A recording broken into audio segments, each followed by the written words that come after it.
Let's trace this program called ArrayOfObjects demo. We have a client program here, and we initialize this roster variable. It's an array of students to length 10. Anyway, what is a student object? We scroll down to find that a student object here is defined by this class. And interestingly, the instance variables of the student class are that a student has a myID and a mySchedule. We'll talk about this current ID property later. And we have 10 of these. So the variable roster that was mentioned in the client program, I'm going to draw that array here. Its length was 10, and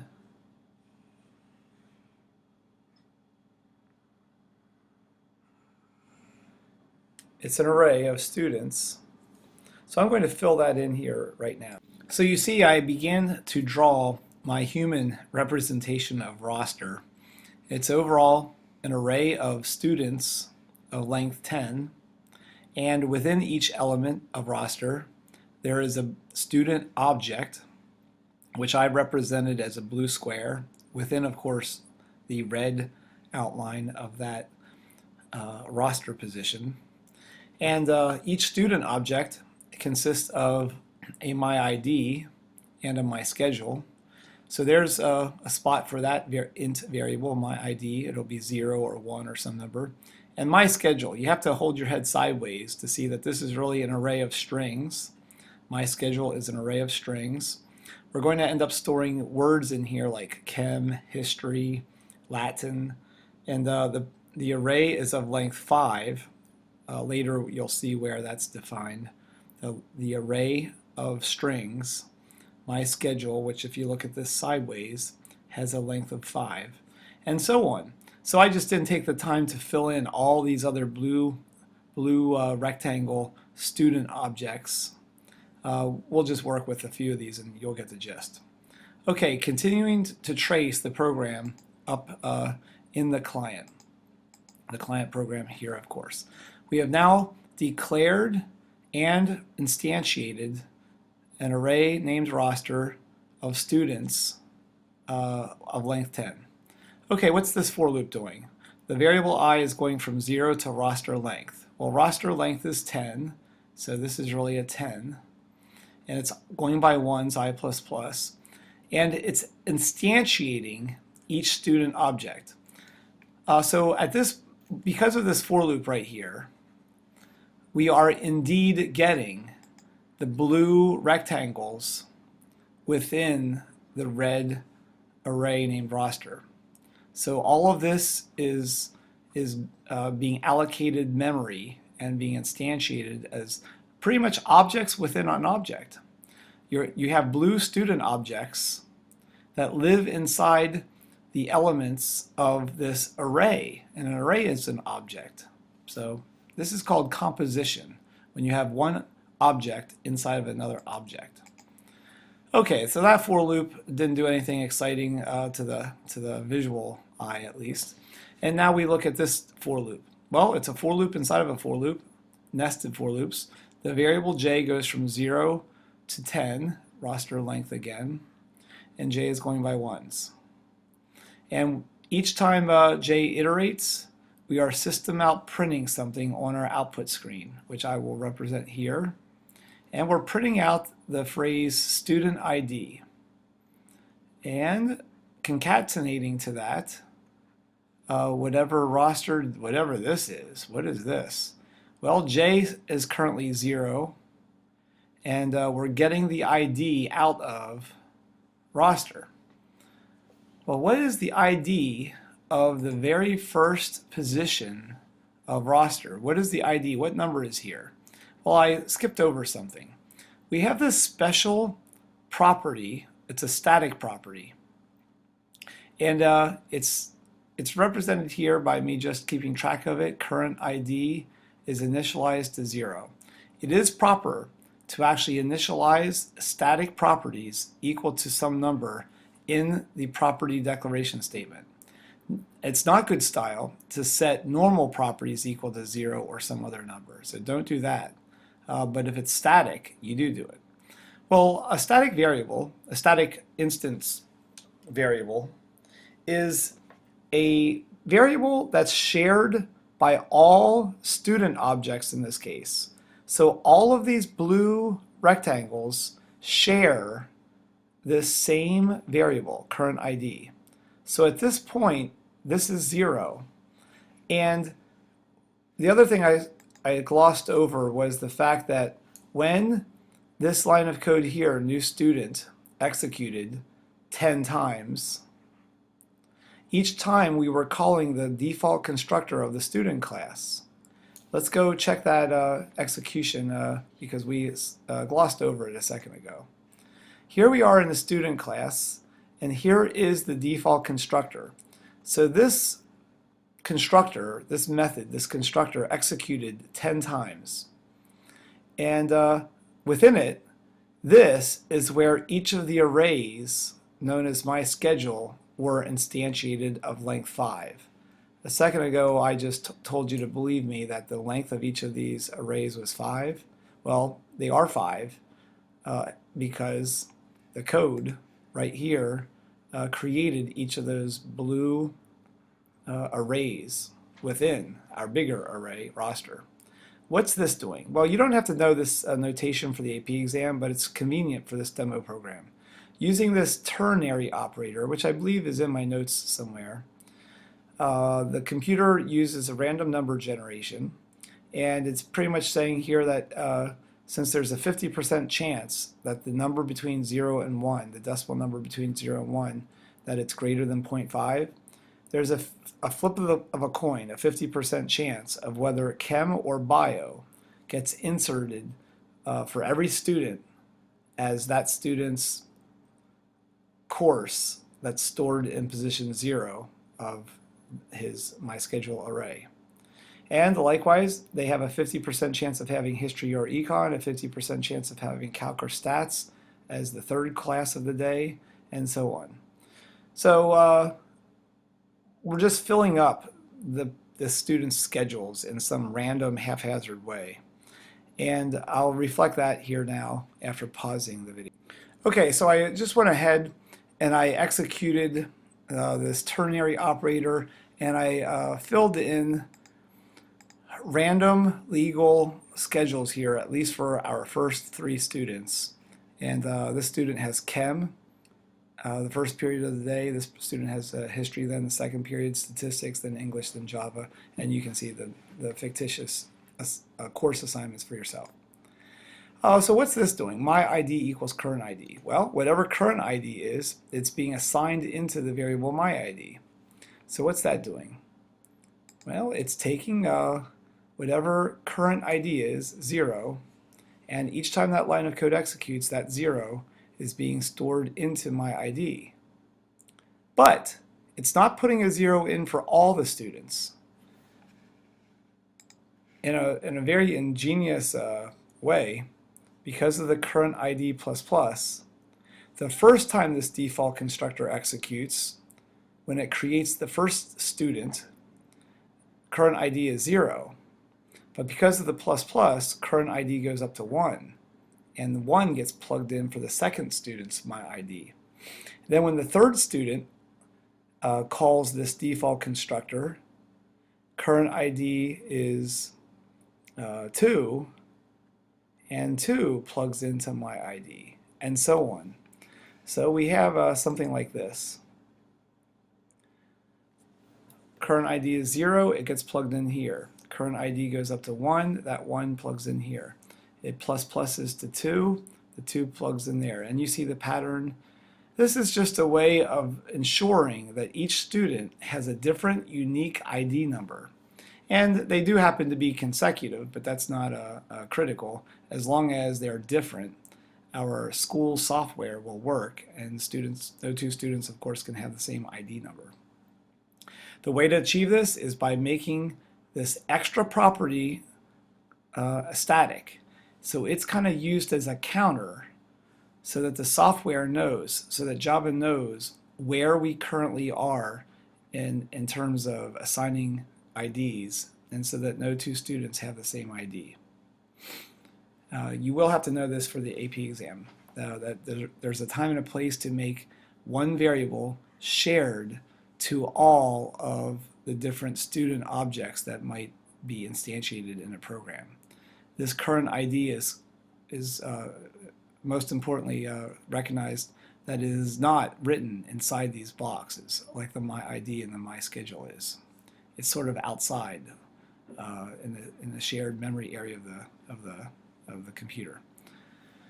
Okay, well, moving on, we have now just analyzed the fact that this program, when it ran through this for loop 10 times, each time it called that default constructor and it assigned unique ID numbers. So that takes us back to this line of code that we were last evaluating, roster0.getID. Well, as you imagine, the getID method from the student class returns my ID. It's a straightforward accessor method. It starts with the prefix get, takes no parameters, and it returns an int because the property my ID is an int, and all we're doing here is we are taking the numbers 0, 1, 2, 3, etc., and we're causing them, or we're using them in the way that they are being printed. They are being printed right next to the phrase student ID. And because of this \n, each of these phrases will end up being seen on a separate line of the output. So the pattern will look nice, student ID 0, student ID 1, and so on. Oh, but look what we're doing here. It's a for loop inside of this for loop. So after printing out that first student's ID number of 0, we are then using this variable I, not j, but I, and we are executing it a bunch of times, I++. But what is this? rosterj.getSchedule.length. Well, roster j at initially j is 0. So that's you can identify this as roster square brackets 0 get schedule. Roster square brackets 0 get schedule. Well, roster square brackets 0 refers to this big box. And if you do a .get schedule, you're really pulling out this array right here. So we are pulling out this array with that notation. And while we're looking at this, what's the length of this array? Well, the length is 1, 2, 3, 4, 5. So the length is 5 of that array. The length is 5 of that array. So all of this right here simplifies to the number 5. And I is less than 5, because I is currently 0 in my mind. And we execute this for the first time. Well, roster j is currently 0. I just established that I is also 0. So this line of code, the first time it evaluates, it reads as roster square brackets 0 dot get schedule square brackets 0. Interesting. We are going to position 0 of roster, and we're doing a get schedule, and we're immediately doing a square brackets 0. And we're accessing that piece of data, which is the word chem. All of that work to pull out the word chem from the first student's first period scheduled class. So the word chem prints out with a space concatenated after it. And notice that this is print and not println. So the word chem shows up here. And because we're inside of a for loop here, that's inside of a for loop, this I ++s. But the j does not ++ at this time. And because the I ++, we next check out what roster 0 get schedule 1 is. J is still 0, but I is 1. Let's check that out. Roster 0, J is 1. Roster 0 is still this box, but get schedule 1 means that we've now advanced to this little small box right here, history. So we just pulled the word history out, and the word history is now being concatenated on the same line because there's no print ln. The word history is showing up here. And eventually I++'s, and we print out the rest of student ID 0's schedule. Okay, I just fast forwarded and I wrote out all of the courses for student ID 0. Because this for loop right here just fully iterated from I equals 0 up to I equals 5, where it stopped because this is false. I5 is not less than 5. So we've printed out the whole roster using print without the ln. And next, the computer would loop back up from this closing curly brace back up to this top of the outer for loop. It would finally encounter the j++, so j would increment to 1. It would check, is 1 less than 10? Sure. And its system out prints student ID whatever. Well, because of the \n, it does drop the blinking cursor from just post of the word Java down to the next line. It prints out the phrase student ID, which we already wrote up here. It prints out the ID of the student, of this second student, whose ID is 1, and a colon. I missed the colon. There's a colon here, here, and eventually you'll see a colon print out there. Well, here's the kicker. Because we are now finally getting to this for loop a second time, I resets to 0. So all of those values are long gone. I resets to 0, and sorry about that. And we are now printing out roster j, well, j is now 1, get schedule, and then square brackets 0. Interesting. Roster 1, get schedule 0. Roster 1, get schedule 0. Roster 1 is now this chunk of the array roster. And get schedule, empty parentheses, square brackets 0, would refer to this spot right here, bio. So bio prints at this moment in time. Bio prints right here. And we will fast forward now because this for loop, I++'s, and it prints out this person's whole schedule, whatever this course is, whatever the next course is, and the next course and this course. I don't have time to go look. It then prints out the student 2's schedule, and so on, the whole way down to student number 9, student ID number 9's schedule.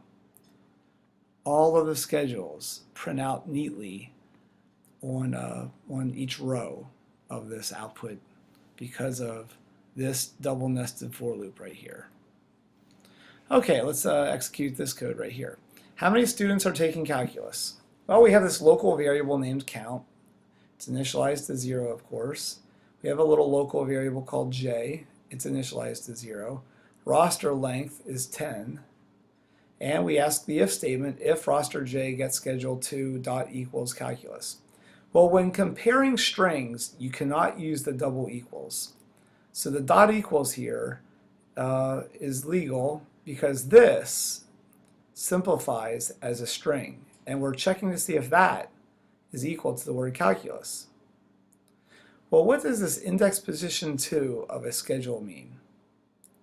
Well, as we've already analyzed, dot get schedule returns an array. If we're looking at position 2, that means we're looking to see who has calculus in this position 2 of their my schedule. Position 2. Well, student ID 0 does not have calc there, but student with my ID 1 does have calc. And I would assume because it's a 50% chance, many of these other students here would have calc balanced out with other students having statistics. So because we have a counter variable being used along with this if statement that we see here, because each time this if statement is true and it finds calculus, we add 1 to this variable count. Well, I can't really accurately trace this complete for loop because I did not generate the fictitious data that fills in all of these blue student objects. So I'll let that as you for an exercise. If you want to copy and paste all of this code into Eclipse and execute it, you'll see some interesting pattern of classes because calculus and statistics appear in position 2 of my schedule for every student. Okay, so that's a nice little linear search algorithm. An if statement inside of a for loop is simply a linear search. We're looking for calculus and we're counting up how many times calculus appears. And it looks like we system out print. Whatever count is, let's just pretend it was 3. We're printing out something like 3 students are taking calculus. So that output would show up somewhere below all of this output. 3 students are taking calculus would show up in our output. Blah, blah, blah, blah, blah. Okay, tracing the rest of the code here. Well, we have another variable count. Well, it's the same variable. It's just being reset to 0 here. And we're looping through the roster again using the variable j. Oh, geez, what are we doing this time? Oh, each time we go to a new roster position, we are then looping through each student's schedule. We've already analyzed this line of code to see that that's the number 5. So I goes from 0 to 4. So we are about to do a linear search looking at chem, history, stat, English, Java, and then we plus and we look at bio, econ, calc, English, Latin, and so on. We exhaustively look at each course of each student using the algorithm that I'm about to study. So what is this for loop leading to? Let me check on the next page. That for loop has an if statement that's checking to see if the current class, we've already analyzed this code from a couple times before. So if the next class dot substring 01 equals h. Well, because each of these strings that are stored right here inside of our mySchedule array, they all are strings, and when you do a substring 01, you're really just looking at the first letter of each string, and you're checking to see if it equals the letter h. Well, is the C here in this chem equal to h? No. Is this h equal to the letter h? Yes. So let's keep track of how many h's there are. That's 1. Is that S equal to h? No. Is that E equal to h? No. Is that J equal to h? No. At some point, the inner for loop stops. The outer for loop advances us to the next roster position, 1. And we reset our inner loop variable to 0. And we check to see if bio has a substring of 01 of h. Nope. B is not an H. Neither is H, E, neither is C, neither is Z, and so on. In fact, in this little bit of sample data that I made up, only one class starts with the letter H. Of course, we can't fully perform this linear search because we don't have fictitious dummy data typed in to the rest of those student objects. But you can see that this for loop, or the for loop that we're currently executing, does find things that start with H. We're counting plus and we're adding up how many occurrences. Why do we put a break here? Oh, if a student is taking both history and humanities, for whatever reason, we're not counting that student twice if he's taking both H classes that start with H. So it ends up printing out when the double nested for loop fully exhaust itself. We're printing out how many students are taking a course that begins with H.